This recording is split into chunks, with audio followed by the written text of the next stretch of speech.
এই চুপ করো। ফার্স্ট গ্রুপ এবং সেকেন্ড গ্রুপ, ঠিক আছে?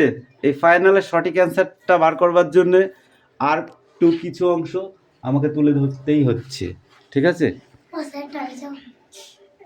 যাও।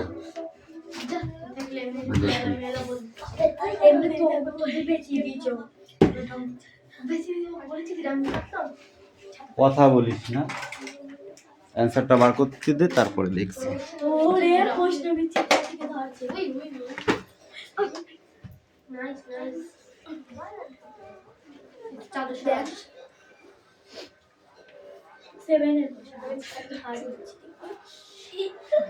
বল। ভানু সিংহ কার ছদ্মনাম?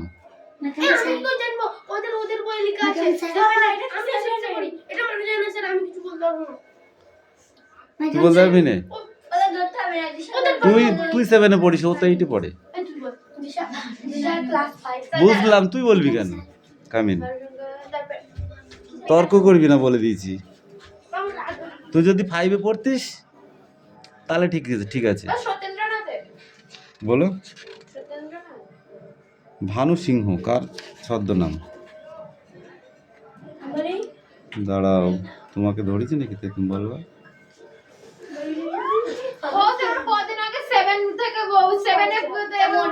আরে পাগল, এটা বাংলা তো।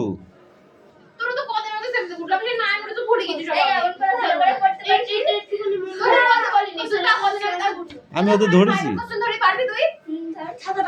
এই চুপ কর, তোদের তর্কের জন্য অনেক কিছু নষ্ট হয়ে যাচ্ছে। এই চুপ কর, কোনো বই থেকেই ধরবো না।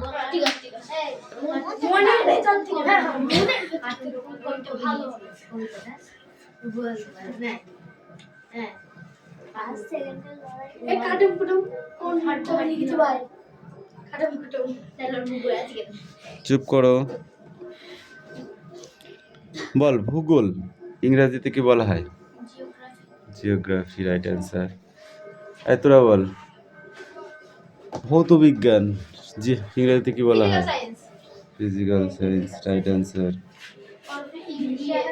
ইন্ডিয়ার প্রবেশদ্বার কাকে বলা হয়?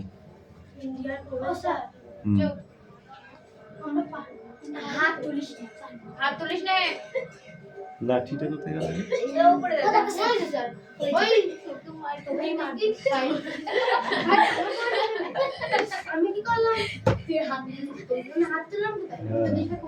ইন্ডিয়ার প্রবেশদ্বার কাকে বলা হয়? এই গোটা তোমাকে ধরেছি আমি,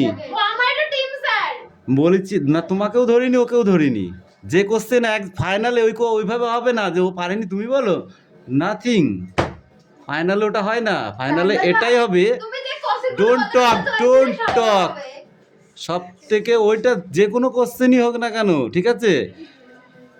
এবার বলো, তুমি বলো, ভারতবর্ষের শ্বেত দেশ কাকে বলা হয়? শ্বেতি বর্ণ অর্থাৎ সাদা বর্ণের দেশ কাকে বলা হয়? অস্ট্রেলিয়া। ভারতবর্ষের বলেছি, তুই তো ভারতবাসী। ভারতবর্ষের শ্বেতি বর্ণ দেশ কাকে বলা হয়? কথাটা একটুখানি পেঁচানো আছে, কিচ্ছু নেই।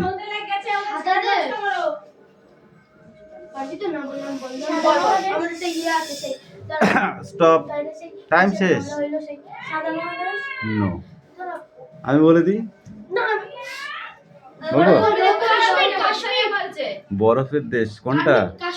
কাশ্মীরকে শ্বেতি দেশ বলা হয়, সাদা হয়ে থাকে বরফের সময়। ঘোড়ার ডিম দিতে চলো, তোমার টাইম শেষ হয়ে গেছে। হ্যাঁ, ওইটাই তো হবে। কোশ্চেন কেন মানুষ হারে? এই জন্যই হারে।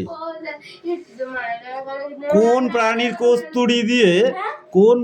কস্তুরি দিয়ে পান সেজে সিরাজদৌল্লা খেতেন? হরিণ, রাইট অ্যান্সার। তুমি বলো।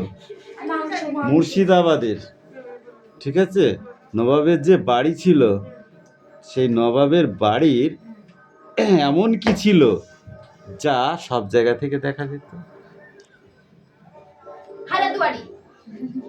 হাজারদুয়ারি তো ঘরের গেটের সংখ্যা। বুঝতে পারিনি। নবাবের বাড়িতে এমন একটা কক্ষ ছিল যাতে কি ছিল যে সমস্ত জায়গায় যা ঘটুক না কেন ওই জায়গায় গিয়ে দেখা যাবে। আচ্ছা, টেলিস্কোপ। ওই কোয়ালিটিরই আছে। দূরবীন। আচ্ছা, ওটা ফাস্ট করে দাও, এর জানলা ফাস্ট করে দাও। তুই কে ফার্স্ট করে? তুই কে? স্যার জানলা। তোরা বলতে পারবি? দূরবীন। টেলিস্কোপ আর দূরবীন একই জিনিসে পড়ে। অ্যান্সারটা হলো আয়না। জাদু का आईना। আয়না ঘর।